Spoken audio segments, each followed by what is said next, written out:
इंद्र ठाकुर जी को भला बुरा कहने लगा और अपने मेघों को, शाम्बरतक नाम के जो बादल थे, शाम्बरतक नाम के मेघों को आदेश दिया और कहा जाओ जाकर के पूरे ब्रजमंडल को डुबा दो, इतना जल बरसाओ कि पूरा ब्रजमंडल डूब जाए।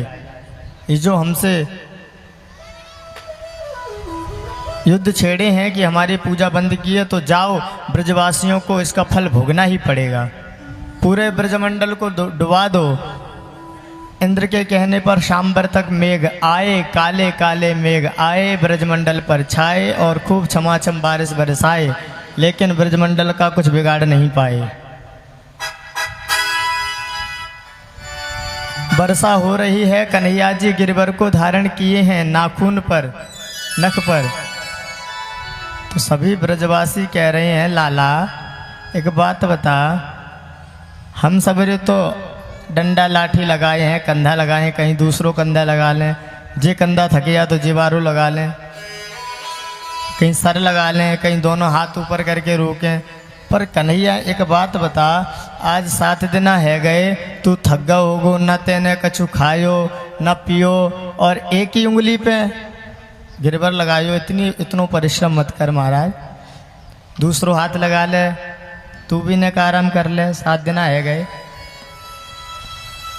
तो कन्हैया जी ने कही आराम कर लें? ब्रजवासी बोले हाँ। कहे तुम संभार लोगे जब गोवर्धन को? बोले संभार लेंगे, हमारा और कत्तो का लग रहा हो, तू जब कन्नी उंगली से साधे पूरे गिरवर को। तो कन्हैया जी ने कही ठीक है। कन्हैया जी ने जैसे उंगली हटाई, सबके लाठी डंडा चट चट चटर पटर बोलने लगे महाराज, अरे कन्हैया संभाल। कन्हैया जी ने फिर संभाले गिरवर को नाखून पर। सब कहने लगे कि वास्तव में यदि कन्हैया ही साधा है, कन्हैया जी इस गिरवर को नख पर रखे हुए हैं। तो कहने लगे कन्हैया जी से कि लाला तेने कैसे जो गिरवर को रखो है तू?